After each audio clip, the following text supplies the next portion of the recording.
नमस्ते, जय हिंद दोस्तों। मित्र देश देख रहे हैं आप। मित्र देश में साथियों हम बात करेंगे इजराइल ईरान की।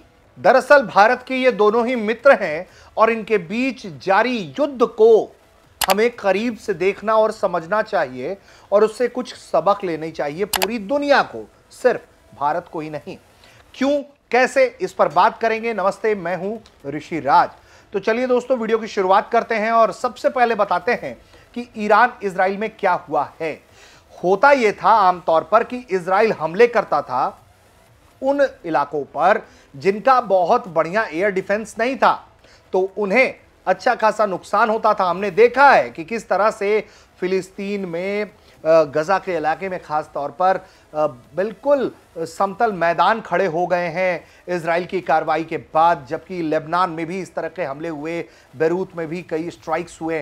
तो ये सब होता रहा और इजराइल को बहुत ज्यादा नुकसान नहीं हुआ। लेकिन ये तस्वीरें, ये जो तस्वीरें अब आपके स्क्रीन पर हैं, वो ये बताती हैं कि इजराइल को इस बार पहली बार इस तरह का भीषण नुकसान हो रहा है और यह नुकसान पहुंचा रहा है इजराइल का एक वक्त जो कभी दोस्त हुआ करता था इतिहास के पन्नों में, अब जो दुश्मन है, कट्टर दुश्मन है, जानी दुश्मन है, अस्तित्व मिटा देना चाहता है ईरान। जी हां, ईरान ने कुछ ऐसी तबाही मचाई है जिसकी ये तस्वीरें आप देखिए, आप समझिए। देखिए ये बिल्डिंग कैसे निस्तानाबूत है, सारी गाड़ियां ये किस तरह से तबाह बर्बाद हो चुकी हैं, कई गाड़ियां जल चुकी हैं। और ये मंजर इजराइल के अलग अलग शहरों का है, तेल अवीव से लेकर अलग अलग शहरों तक कुछ इसी तरह की तबाही है। सेंट्रल इजराइल से लेकर नॉर्दर्न इजराइल के सेक्टर्स में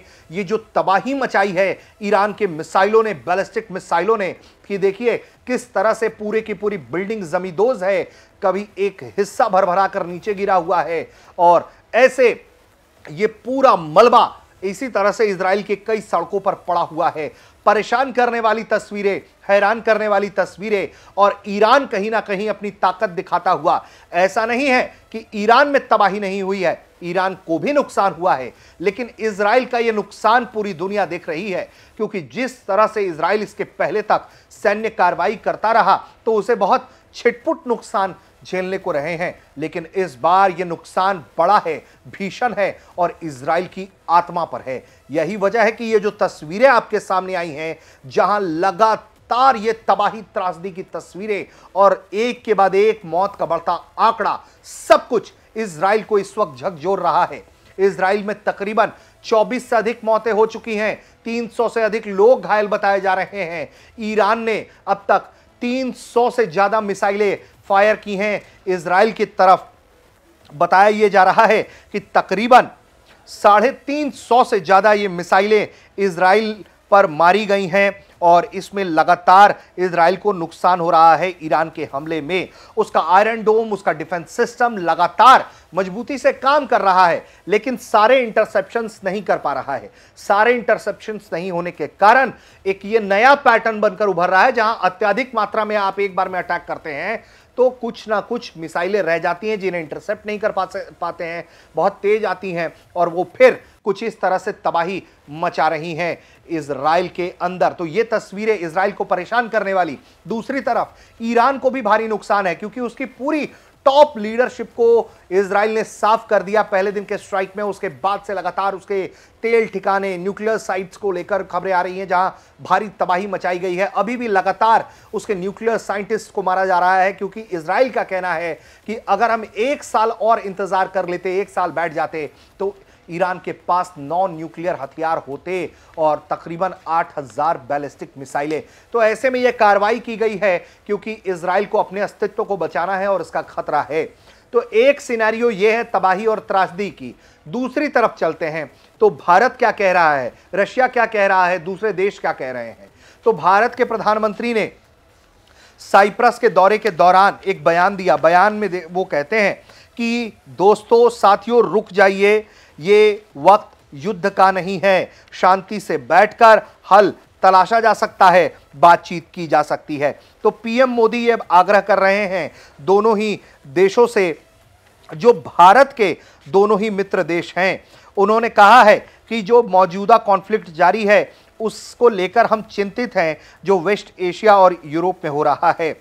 उन्होंने कहा है कि यह युद्ध का वक्त नहीं है, ऐसे में इसे रोका जाना चाहिए। वहीं इजरायली आर्मी का जो दावा है उसका कहना है कि उसने तकरीबन अब तक 120 मिसाइल लॉन्चर्स जो ईरान के जो हैं ऑपरेशन में तबाह किए हैं और अलग अलग इलाकों में उसने स्ट्राइक किया है। तकरीबन 100 मिलिट्री टारगेट्स को भी उसने निशाना बनाया है और इस तरह के लॉन्च सेल्स को जो है उसने तबाह किया है, बर्बाद किया है। वहीं एक तरफ जहां भारत के प्रधानमंत्री कह रहे हैं कि यह वक्त युद्ध का नहीं है, रुक जाइए, थम जाइए, बातचीत करिए, वहीं दूसरी तरफ रूसी राष्ट्रपति व्लादिमीर पुतिन हैं, तुर्की के राष्ट्रपति रजब तैयब एर्दोगन हैं, चाइना जैसा देश है जो पूरी तरह से इजराइल के साथ खड़ा नहीं है बल्कि ईरान के साथ खड़ा है और इजराइल पर युद्ध भड़काने के आरोप लगा रहा है। जबकि भारत दोनों देशों को कह रहा है कि कोई मदद चाहिए तो हमें बताओ, हम शांति से बैठकर बात करवा देंगे, डीएस्केलेट कर लो, आप दोनों ही मेरे मित्रों, आप दोनों की ही चिंताएं हैं मुझे। वहीं रशिया और टर्की जो सबसे हालिया उनका जो बयान सामने आया है रजब तैयब एर्दोगन और पुतिन का कि ये वक्त डिप्लोमेसी का है और ये दोनों देश मीडिएटर की भूमिका में काम कर सकते हैं। रशिया और टर्की मिलकर ईरान और इजराइल की बातचीत करवा सकते हैं, समझौता करवा सकते हैं, रुक जाएं तो।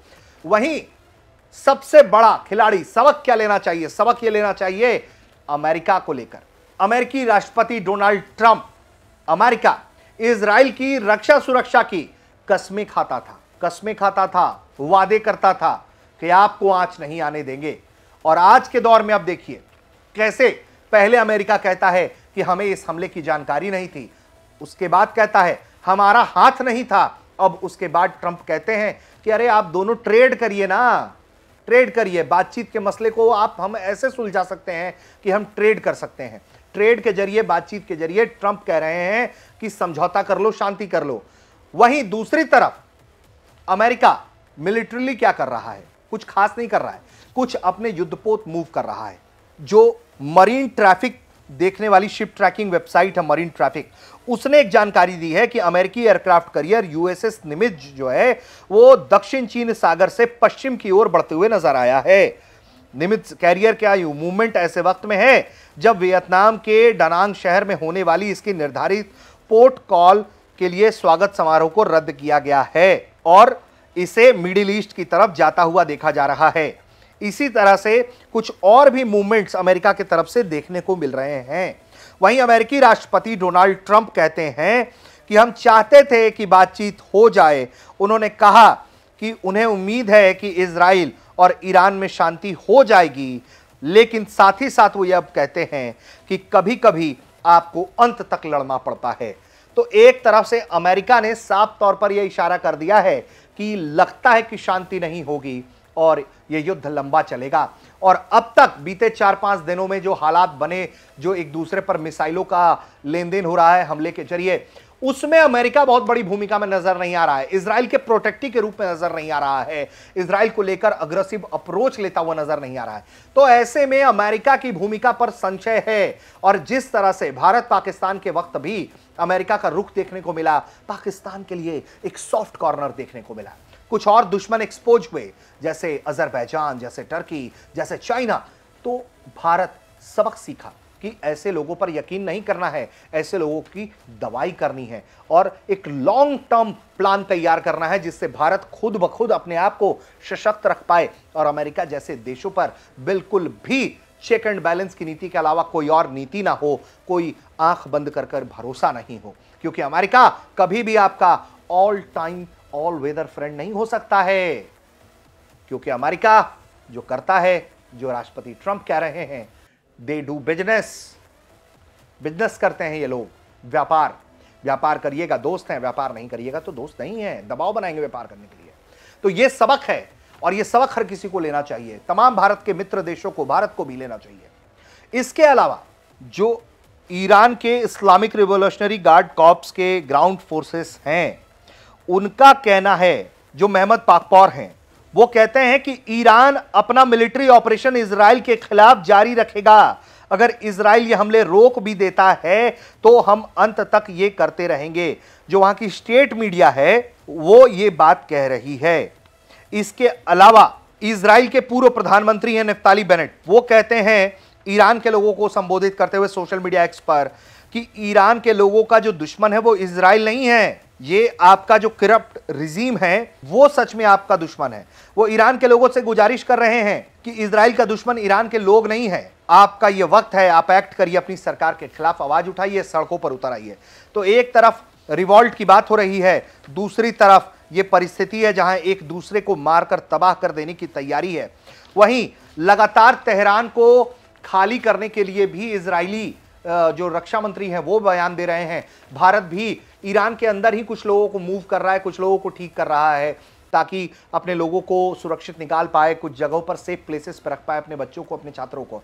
तो दुनिया के और ऐसे देश जो हैं एक्टिव कदम उठा रहे हैं। तो हालात बहुत बुरे हैं और भारत चाहता है कि उनके दो मित्र देश शांति से बैठकर बात करें, लेकिन हालात आज के वक्त में, अभी के वक्त में जब हम ये शो रिकॉर्ड कर रहे हैं, तब ये हालात ऐसे नहीं हैं जहां शांति से बैठकर बातचीत की जा सके। तो इंतजार है और इंतजार के साथ साथ ये भयावह मंजर भी है और इसके साथ साथ हर एक कदम पर एक सीख है, एक सबक है उन लोगों को जो कहते हैं कि मित्रों पर भरोसा कर लीजिए, लेकिन निजी जीवन में ये किया जा सकता है। डिप्लोमेटिक रिश्तों में आपको अलर्ट रहना चाहिए, आपको अपने दम पर तैयारी रखनी चाहिए। और यही ईरान को फायदा मिला है, अलग थलग था, अपने दम पर खड़ा रहा और देखिए कि किस तरह से वो इजराइल को इस वक्त नुकसान पहुंचा रहा है। वहीं इजराइल लगातार कोशिश में है कि अमेरिका उसके साथ इस युद्ध में हिस्सा ले और अमेरिका की जो नीति है वो बड़ी डामाडोल नजर आती है। आप देख रहे थे मित्र देश।